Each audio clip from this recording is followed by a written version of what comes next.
and welcome to the Rob Call Bottom Up Show. I am so excited to have Carol S. Pearson back for a second segment of our interview. This has only happened three other times in the past where I've interviewed somebody and there was just so much material that I had to do a second half, another hour of interviewing. So this first one is available. You can download it. You can go to YouTube for the Rob Call Bottom Up channel. It's available at opednews.com/podcasts and also on iTunes as well and other places. So Carol S. Pearson is an American author, educator, innovator, and consultant. She's developed new theories and models that have been based and built upon the work of C.G. Jung and psychoanalyst James Hillman and mythologist Joseph Campbell. And she's best known as the author of The Hero Within: 6 Archetypes We Live By. And her more recent book was Persephone Rising, and her new book is What Stories Are You Living? Discover Your Archetypes, Transform Your Life.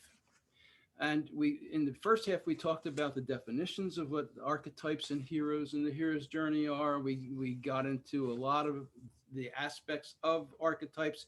And so we're going to go into more depth now. So let's start off.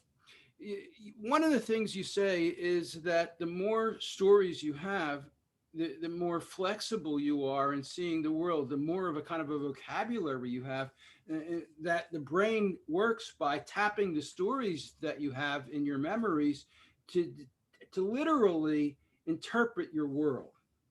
And it got me thinking that, you know, if for people who have restricted views of the world, they either don't have a lot of stories, they've been restricted in having access to them, or they've cut off their processing of them and they just block them off. I would think cult members do something like that. And I would think that conservatives tend to have that as an aspect of who they are. Does that make sense? Makes a lot of sense. And there's two places where it really interferes with development. One is the development of empathy and caring for other people. Because, and this is particularly true when people don't read imaginatively and identify with the main character.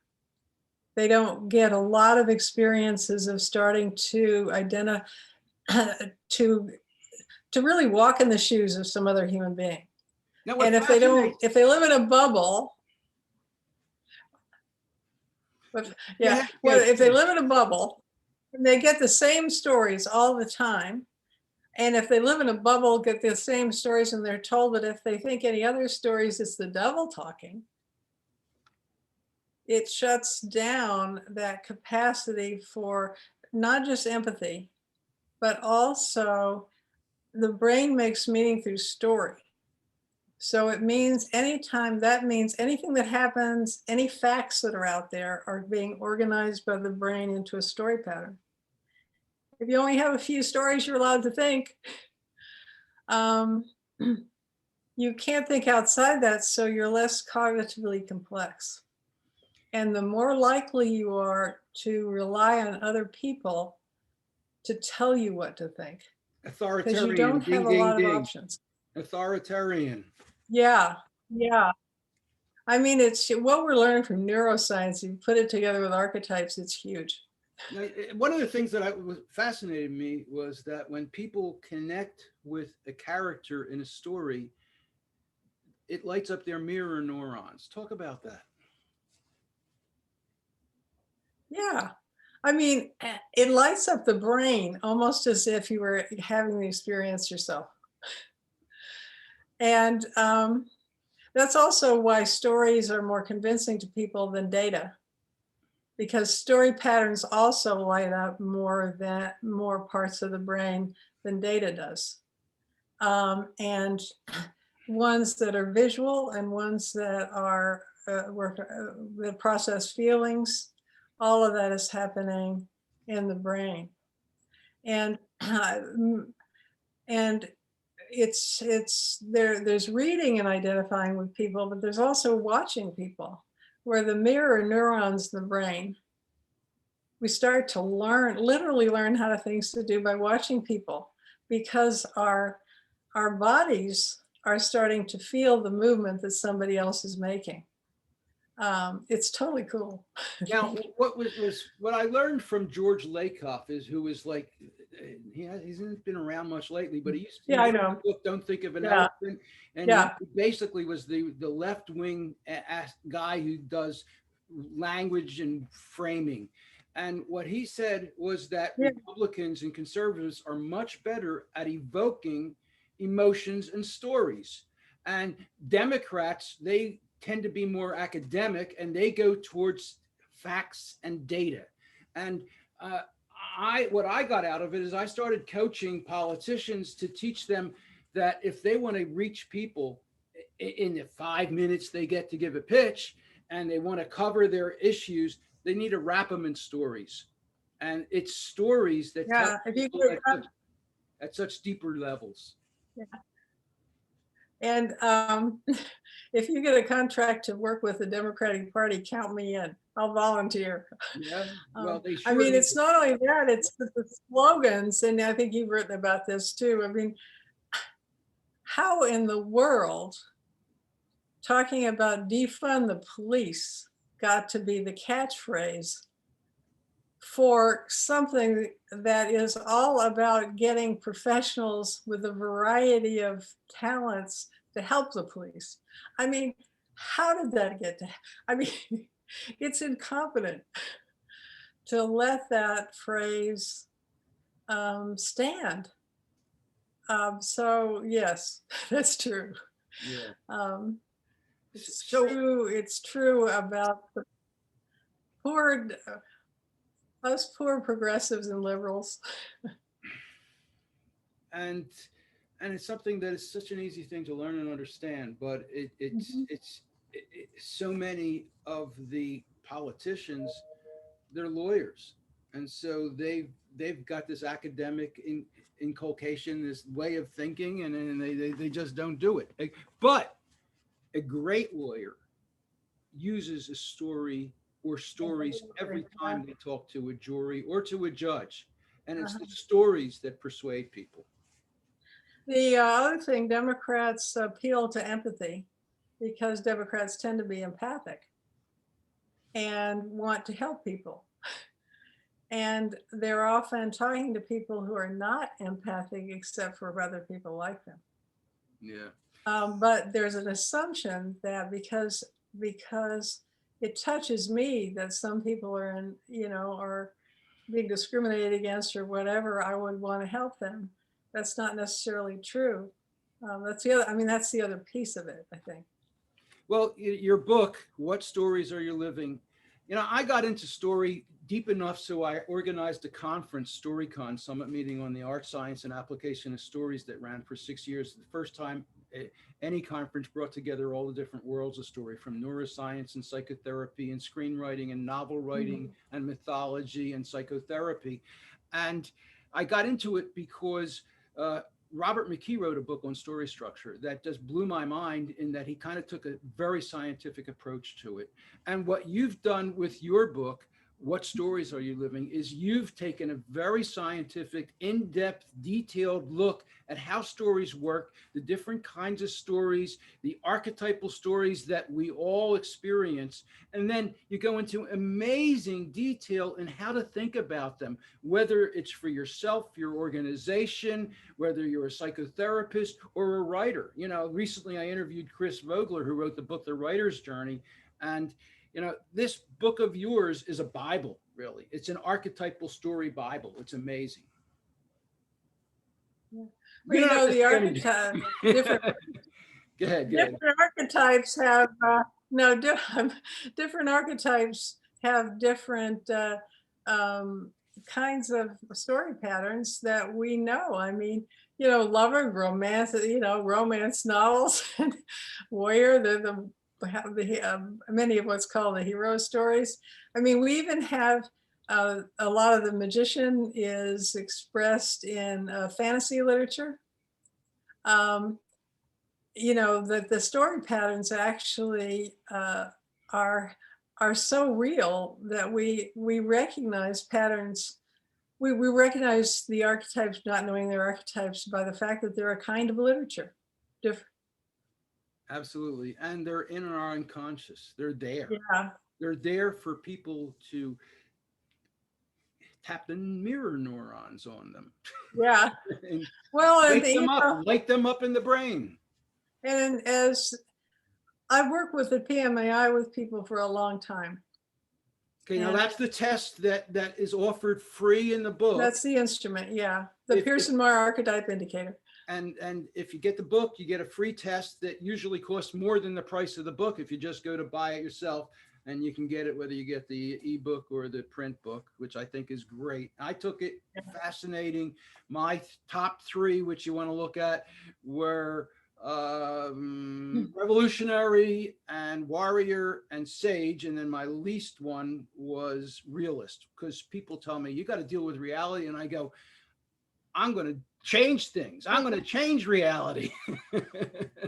Right. Right. It's my lowest too. And when I was the provost at Pacifica, I kept telling people we have to be realistic. I'm talking to myself. um, no, but what I've seen is that people, you get your scores with the top three archetypes, and then there's how do they relate to each other's. You know, are you, does one dominate you sometimes and another one another time? Sometimes it could be in your home life and your work life and your play life. And they could be different, or they could be integrated with each other, or they could be fighting. Um, you know, uh, yours sound fairly integrated. They don't sound difficult, but except for maybe the warrior and the warrior and the revolutionary team up together, they might not want your sage to get so realistic about what's actually true, but or not if you were somebody else. Well, But there, as I've there, gotten older, I think as you age, that changes too. well, you're more likely to have integrated them, and the more archetypes we have access to, the very often the more sophisticated our expression of any one of them starts to be. You know, so and so people struggle with that. They struggle with the lowest archetype. You know, is what you might get blindsided with, and you know, because you don't see it coming. Now, you Because also mentioned that that could be your shadow too. What is the shadow and how's that fit in? well, the shadow in Jungian psychology is something that's it's in the unconscious, and but it's very often it's in the unconscious because it was put there. That is, you're not just oblivious to it because you've never experienced it, would be, which would be just the unconscious. It would be because you didn't approve of it. Somebody told you you couldn't be like that. In some sense, it's being repressed in terms of where it might have been in your life. And so it can be what blindsides you. You don't see it coming because the brain is only having you notice what your other archetypes are. But it can also emerge in a very primitive kind of behavior, kind of like the fundamentalist minister getting caught with a prostitute. You know, I mean, it's the um, uh, it sort of takes people over sometimes when it emerges. So that getting conscious of it can also be a good way to uh, curtail behavior, and to recognize that if you have an energy for something in the unconscious that takes you over in a negative direction, your conscious mind now knows that. And the conscious mind can then influence the expression of that archetype. If you know about the archetype, if you learn about it. So if you learn about that archetype, you begin to be sophisticated about the story, you know, whether it's sage or warrior or lover or caregiver. Um, you can know what the positive way of expressing that might be. And the book helps. The book and the test both really take you along to make that happen. Um, so but do most people know what their archetypes are? No, they have no idea. Most And people, what are the most common archetypes? What are the most, I mean, I I know that you've tested over 10,000 people with this. What are the most common archetypes? What are the least common archetypes?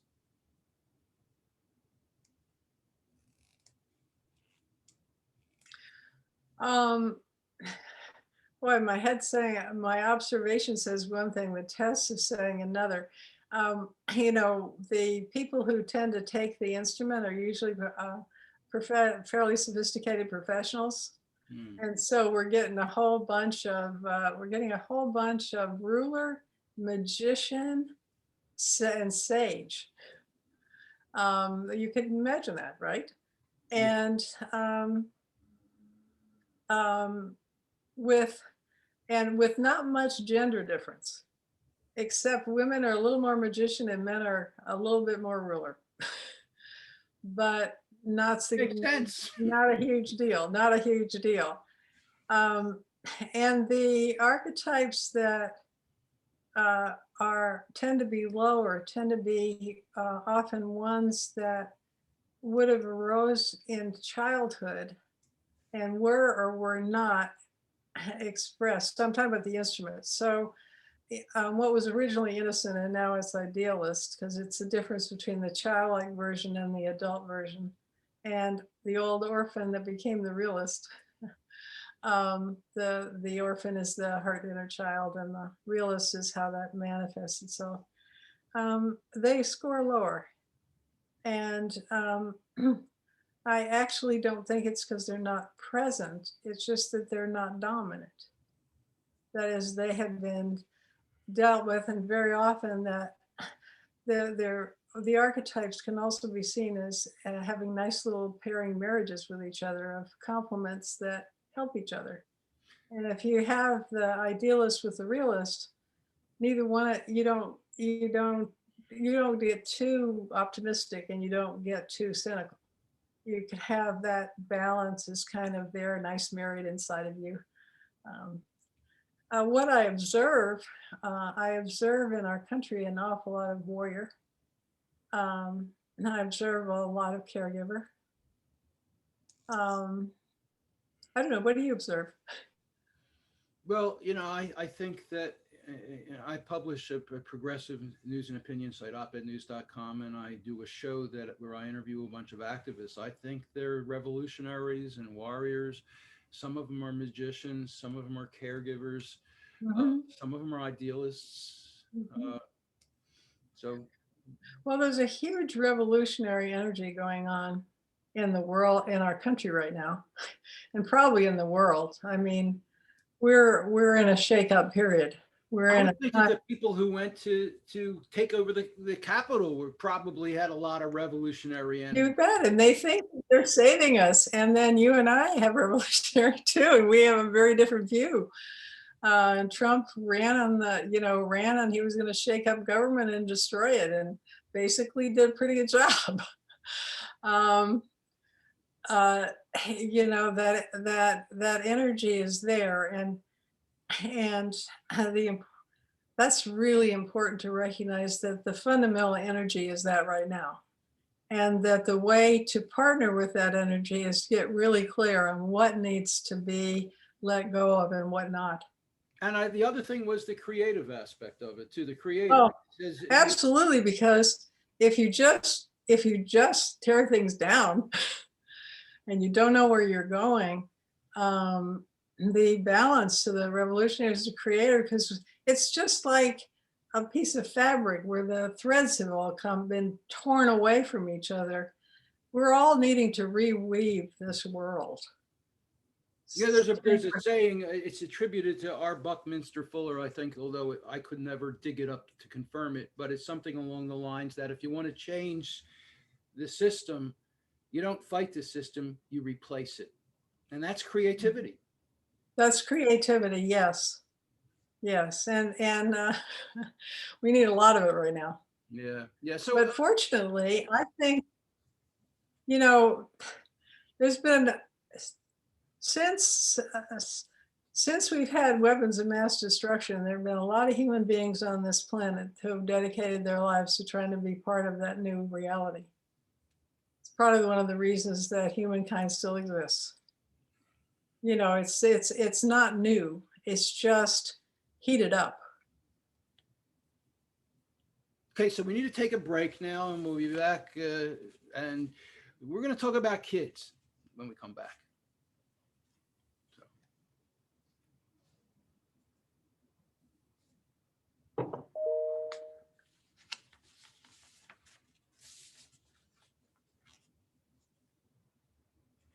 My guest for this show is Carol S. Pearson. She is an author, educator, innovator, and consultant.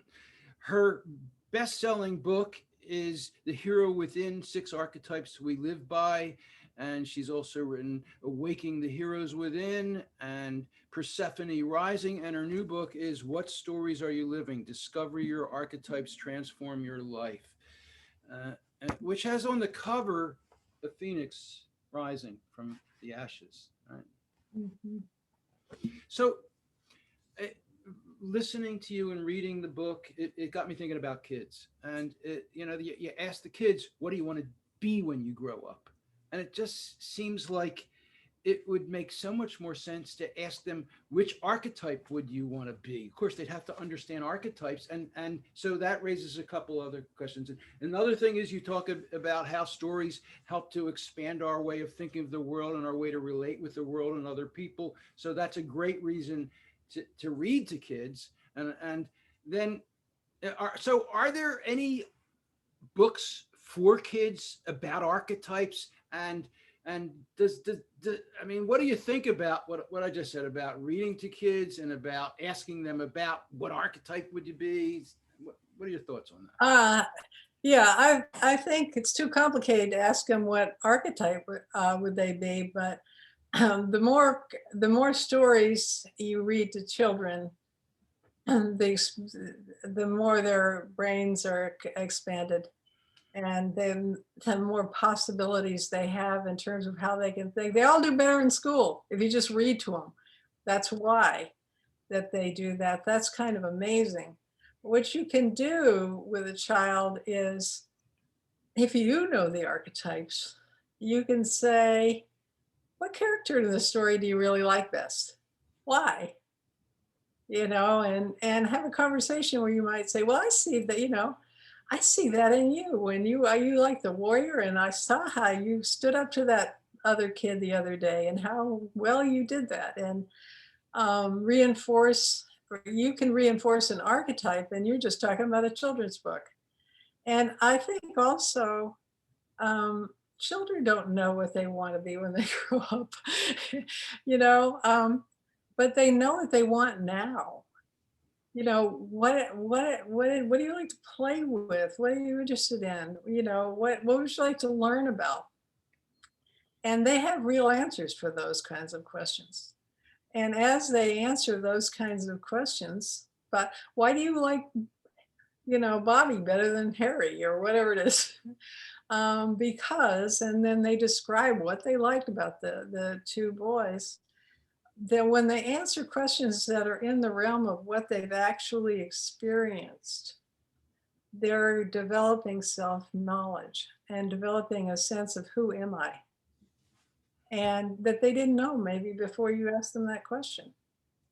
And I think the more that they're engaged in those kinds of conversations, the better able they are when they do get to the time that it's beginning to be important to know, what do you want to do when you grow up? In which case I would say, what do you want your life to be like when you grow up? You know, Well, what might you know, what kind of job? Yeah. Go ahead, keep going.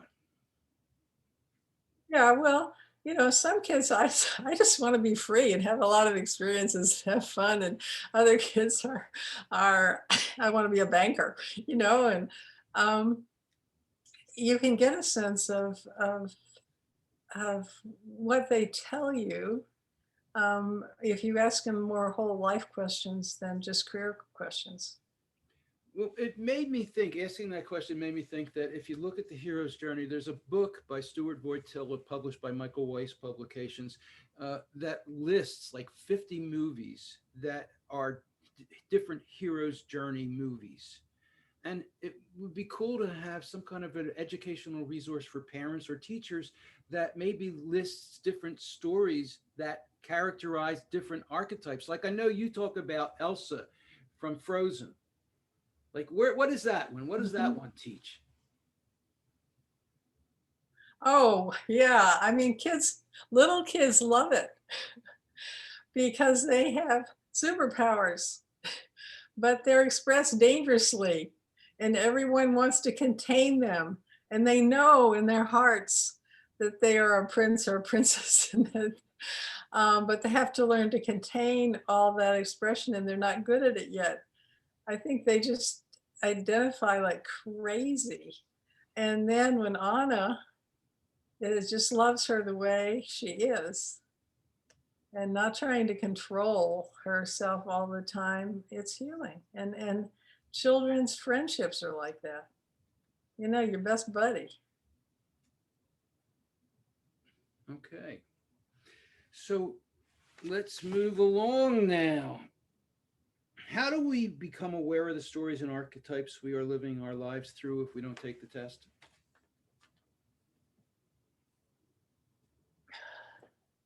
Okay, well,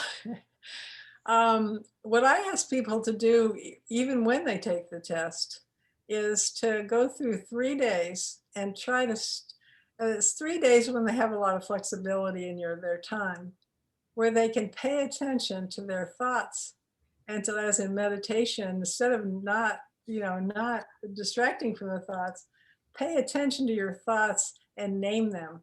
Oh, lover story. Oh, magician story. Oh, ruler story. Okay. And and then they pay attention to what comes out of their mouth. What story was that? Um, now, and then pay attention to what they just did. You know, I want to be loving and peaceful and a caregiver for everybody. And what just came out of my mouth? Something very different. So who's talking now? Who's talking? Oh, my creator is pissed off because I have to be nice to this kid right now and I want to write my book. you know? So how do I be nice to the kid and get time to go do my book? Okay, there you go. That's a good answer. So you describe how the top archetypes that you identify you are, that you live through as allies and treasures and superpowers. Talk about that. Okay. Well, they're allies in the sense that none of them are who we are. You know, we are our own essence. Kind of hard to figure it out, but we can express that. The allies are allies that help us express who we are in a way that's connected to um, thriving as a human being, various aspects of thriving as a human being. And so, in that sense, the storyline, the archetype uh, is helping us. They're allies because they're helping us be us and to express who we are in the world. And when they're active in us, they energize us. So sometimes people think that they are one thing, but they say that they want to be a warrior, but people pick on them and they don't do anything. you know, um, they don't have they don't have energy behind that, but they have energy around joking around. But and their gestures there, they have energy about writing a book, or the creator. And so the archetypes are treasures in the sense that they motivate us to live in a certain way that develops their quality. And And about so the I wrote in the past about the idea that we all have our buried veins of gold. And I think that archetypes are these, that Mhm. you say that most people don't know what they are. And so they're the treasure. The treasure happens when you understand what your major archetypes are so that you can tap their power, and then that's your superpower. Right. And that's your superpower. And it's also becomes your superpower as you live a story. So, you can be a great lover. For example, let's say in the great lover in terms of having a great love of life or a great relationship with a person where you learn to be totally present and intimate, or you could be a great warrior who fights for something, or a revolutionary changes things. But it's in the actual, so it's a treasure that you can do that and that you know what it is, but it's also leads to superpowers. Superpowers, that is, you're not good at it to begin with. It's through living it that you get good at it. So you have the innate superpower, but the superpower is realized when you live that story long enough to do it beautifully. It made me think of Howard Gardner. Howard Gardner came up with this idea of multiple intelligences. You familiar with it? Yeah, remind me. Well, he basically says that there are different kinds of smart. The IQ tests measure math and verbal. Oh, yeah. Okay. There's also visual, spatial, and musical and athletic. He says there's one that's related to nature, and it seems like there can be a kind of an archetypal intelligence as well. And Gardner says that in order to become an expert at something, you got to put 10,000 hours into it. And so, Yeah. as Yeah. if Yeah. you want to develop your superpower as a revolutionary, you got to put 10,000 hours into it. You got to put work into it, and understand it and learn it and hone it. Yeah. Yeah, that's it. And it's hard to distinguish too between Gardner's, which now I remember, the sort of innate strengths or capacities that we have, or like Myers-Briggs, which is something that's our brains are configured that way, again through preferences, but nevertheless configured that way, and archetypes, which are more fluid.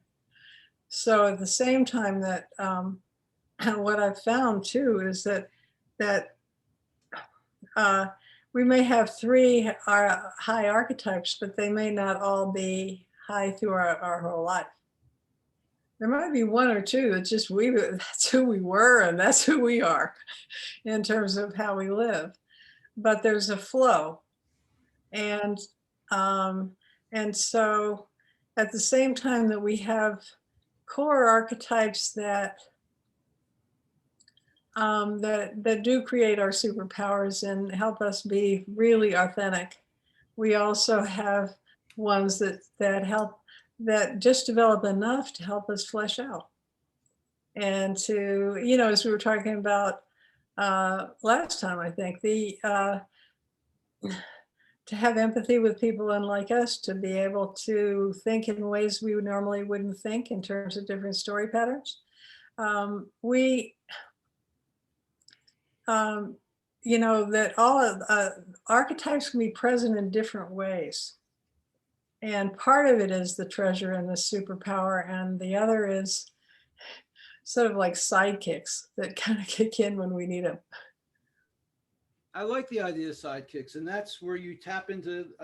So the more you know about these different archetypes, and the more you can see how you relate to them and how you manifest them and how you see through them with your story perception, the more powerful they can help you to be in charge of your life.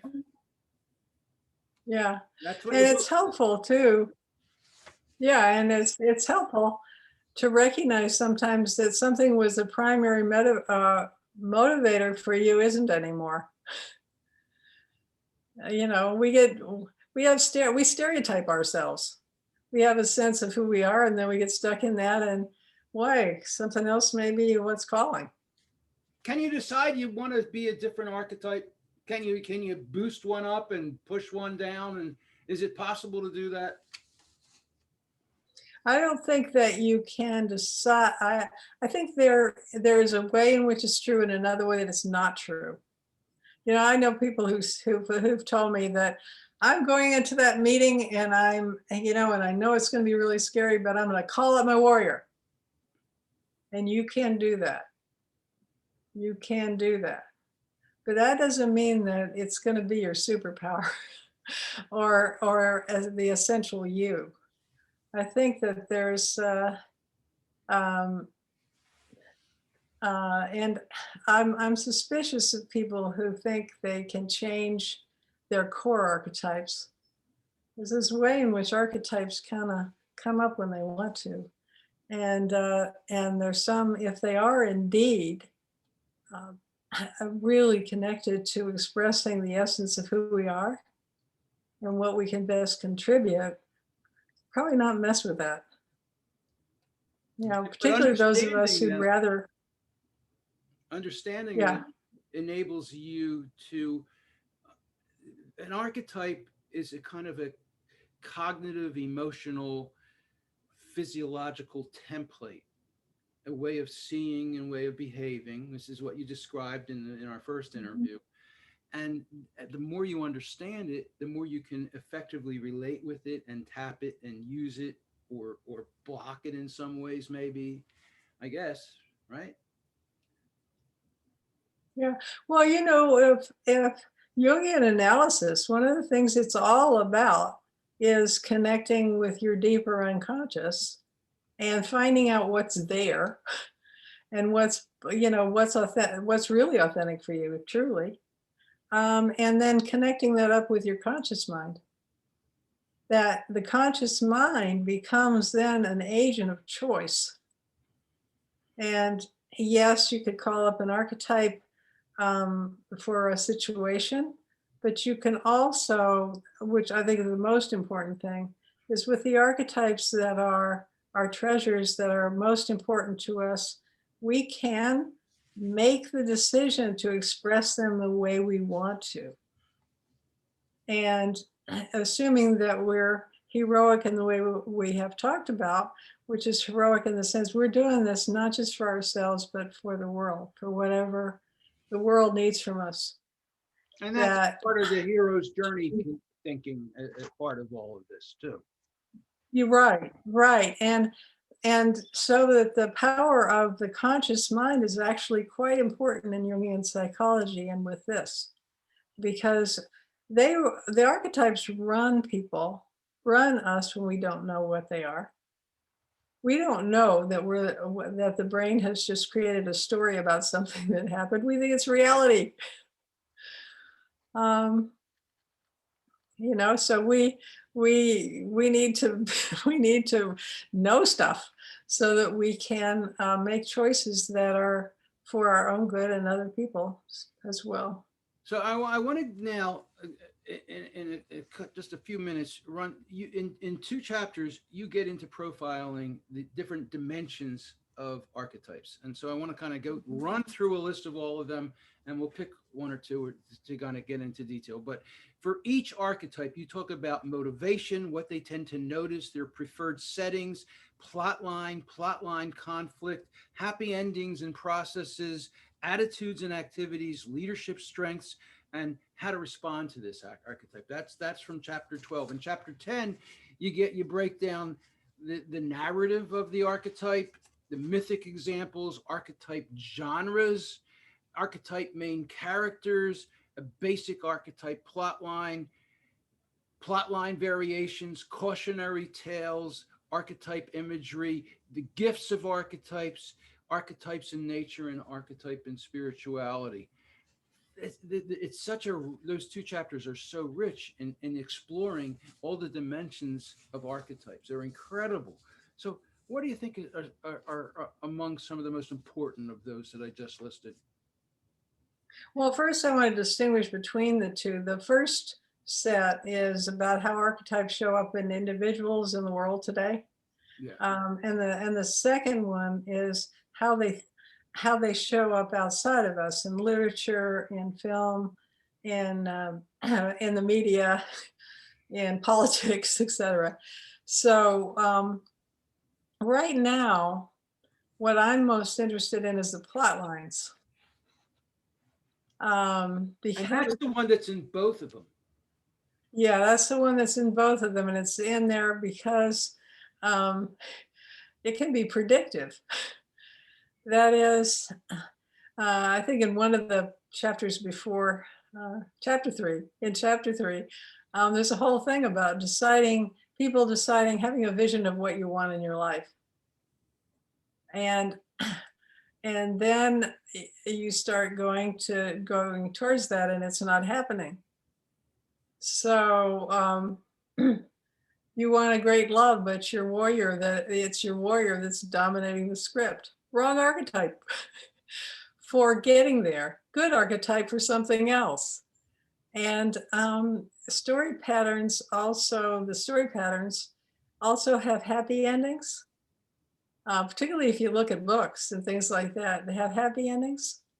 They have tragic endings, and they have ironic or kind of empty endings. So that the more we understand what story where do we want to go, and what story are we actually living, can we get there with that story? Do we need another story to get there? And we might. And that's where you can, if that's not one of your dominant ones, that's where you could maybe call up another archetype to help with a particular goal, not your life goal, but a particular goal, to try to live the story that gets to that happy ending. I came up with a thought of And you archetype can also, Legos. Archetype Legos. Putting together the structure of archetypes with the different parts and colors. yeah. Yeah, but you can sort of see, if you know that they're different, there's cautionary tales too, of how a story can be really bad, how wrong, like cautionary tale of the evangelical minister caught with the church secretary is not right lover archetype, not that wasn't a good plot line for you in your in your role in the world. But maybe there's a plot line that would work better. There's another story you could actually be living. I'm actually thinking about QAnon. We're just wondering, these people who are believing that Democrats are not only doing child what's that word, for Molestation. molestation of children, but they're drinking their children, killing them and drinking their blood. I think what is the vampire story? So first there's the connection of sex being the worst sin possible, sexual activity being the worst sin, but then there's the drinking the blood. And what is the vampire story? Well, and vampires use other people. They're predatory. And so if that's coming out of somebody's, you said in the previous interview that what? like the idealists can be predatory, or Well, they can be, and that was more the narcissist, but I was aware that right now conservatives are predatory. They're lying about, they're trying to steal an election by lying about it. A lot of what they're doing would perpetuate racism and the killing of innocent young boys, Black boys. Sometimes Jung said that very often when we have a dark impulse, it gets projected onto others because we don't want to see it in ourselves. I think I shouldn't continue on this, but but what are the archetypes that are tied in with that?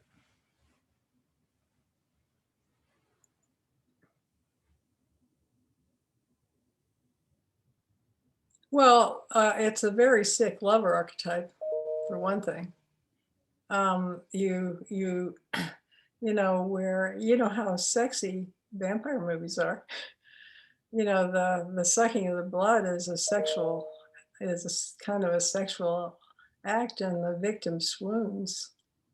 So I would think that it is possibly a result of the uh, of the long standing thing that happened in Christianity of focusing sin on sexuality, and where as opposed to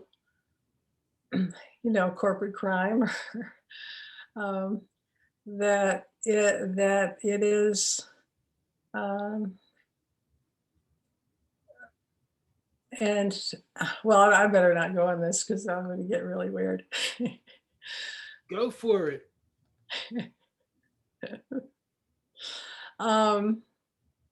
No, I'm not going there. All right. Well, what about cult members? Is there an archetype that's associated with people becoming part of a cult?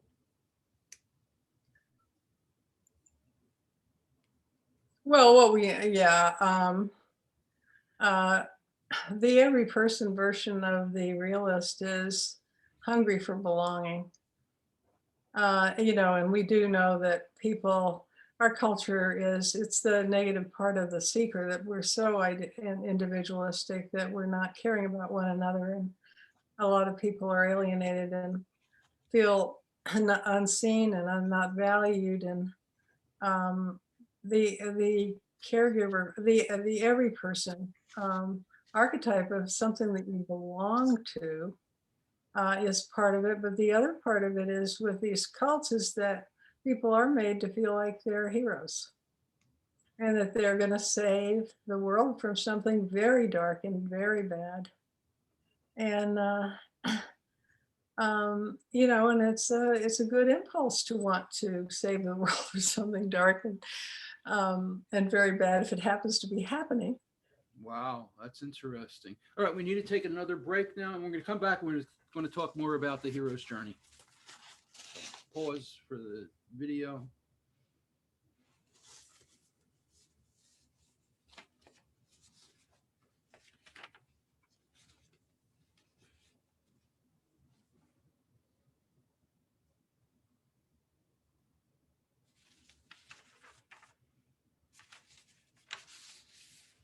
And my guest for the show is Carol S. Pearson. She is an educator, innovator, consultant, author.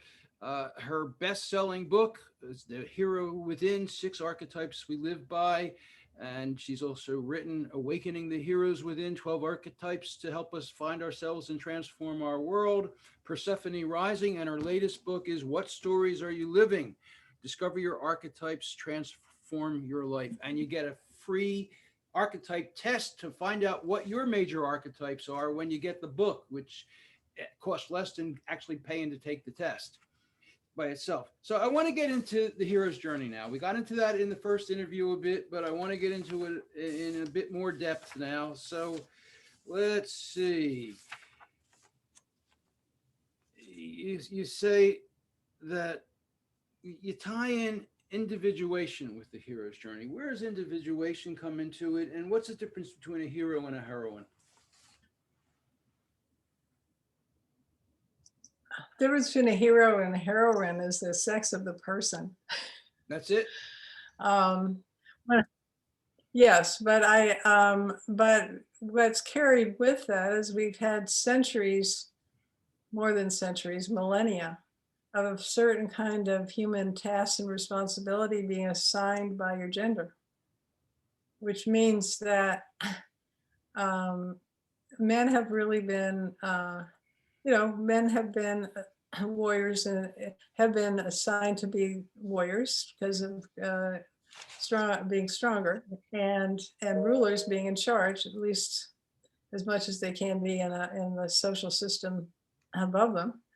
And women, caregiver and lover, and sometimes gesture with the social life, and that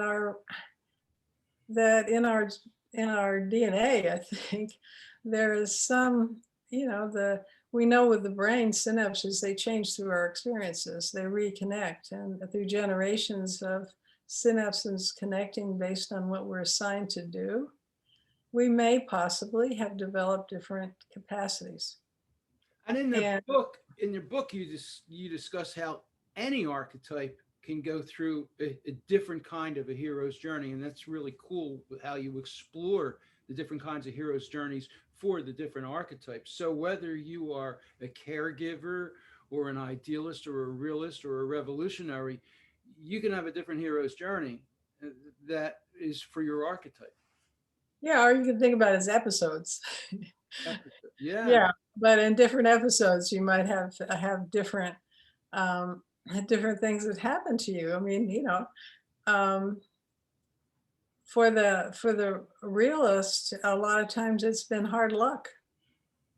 We know bad things are going to happen, so we get real realistic, and there's a lot of hard luck and resilience development, and the caregiver has to, care gives until he or she is ready to drop dead, in which case there's a challenge to care for themselves. Usually that always calls on another archetype, like warrior, for the caregiver warrior. And we can see it in literature, the different plot structures that we know what a love story looks like from literature. We know that. We know what a war story, we know what the plot is. There's a good guy, there's a bad guy, and somebody wins, and with showing a lot of courage, and we know the story of the Lion King. You have the person who didn't want to take on all that responsibility, but finally does, and is willing to not do a lot of the things they might enjoy in order to be there for the kingdom, and to run it well. So yes, they all have their plot. And another thing that you say is you're going to go through hero's journey whether you know it or not. You're going to have archetypes whether you know it or not. And what you're doing and what you've done with your series of books that you've written is you've helped people to wake up to what their archetypes are and that the people are living. You've helped people to wake up to the reality that they're facing a hero's journey or in a hero's journey, and you're helping them basically to take control, to become conscious, to wake up, and to have voluntary self regulation of these processes that until then have been Yeah. unconscious. And if they know all the 12 archetypes, there are other archetypes too, but if they know all these 12 archetypes, it's quite a lot. And something happens and you can say, what am I called to do here? What does this situation need? And you can say, well, it needs me to be a warrior and come on strong and set a boundary, or it needs me to go tender. It needs me to be caring, or it needs me to tell a joke. Or it needs to be me just to be strong, in my body, in charge of myself, in a ruler stance of I'm in charge here. You can make those decisions, and it's really helpful. In fact, you can tell yourselves, start telling you stories if with different plot lines until you say, oh yeah, that's what I need. That's what's required here. So, do our different do our dominant archetypes affect our preferences for movies or Netflix series or books or genres? Yeah, you can know a lot about yourself by what you read. um, How? but it is also true that if you start reading something very different than usual, it may be another archetype calling you, wanting to be expressed. The first sign is that suddenly you've never thought of being a magician, but you're reading all these fantasy literature about these magical people and what they did. And you don't know why you're reading it, but pretty soon you're picking up stuff from the stories and starting to live them. And then there's another archetypal part of you developed. That's pretty cool. And another question. I've interviewed a couple times Doug Rushkoff. He is kind of a leading thinker in the internet world, and he's identified and come up with terms to describe uh, certain aspects of the internet. And he, in one of his books that we talked about, and in my interview with him, he came up with this idea that that narrative is collapsing. The idea that there's a beginning and a middle and an end to a story, a linear story that a character goes through, that's collapsing, he says, and it's being replaced by the idea of a world. Like a video game has different levels in it, or if you looked at the Game of Thrones, it wasn't so much about any particular story, it was about the world that everybody was in, and that's what kept it coherent. And where do you think that fits in with the idea of archetypes and the hero's journey? Well, archetypes are their own world. You know, they create their own bubble. You're in an archetype, you're in an archetype. It's what you see, it's what you're living.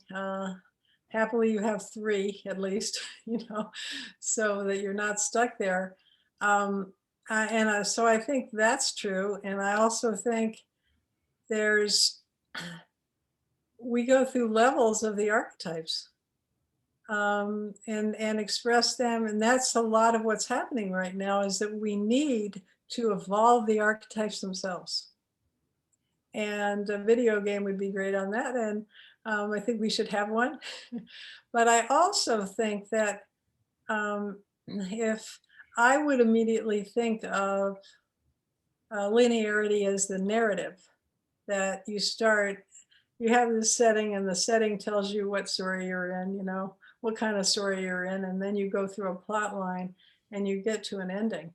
And I think in the world today, we're stuck. And we're stuck until we evolve our archetypes. All right, and we got to wrap. I love the idea of a video game where kids play it, and the levels they go through are more sophisticated, more mature versions of the archetypes. That you could plug in your archetype test, they could take that and then do it for the archetypes that they're involved in. So, got to wrap though. Any last words?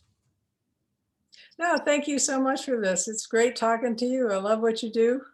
But I think the video game, there should be versions of it for midlife and then for early retirement. We could all use it. Yes. So my guest for this show has been Carol S. Pearson. She's an author, educator, innovator, and consultant, and her best-selling book is The Hero Within: 6 Archetypes We Live By. Her newest book is What Stories Are We Living? Her website is carolspearson.com. And if you want to take the test, get the book, because it's cheaper than buying it by going online to take it. Okay. Thank you so much for being with us. Thank you for having me here.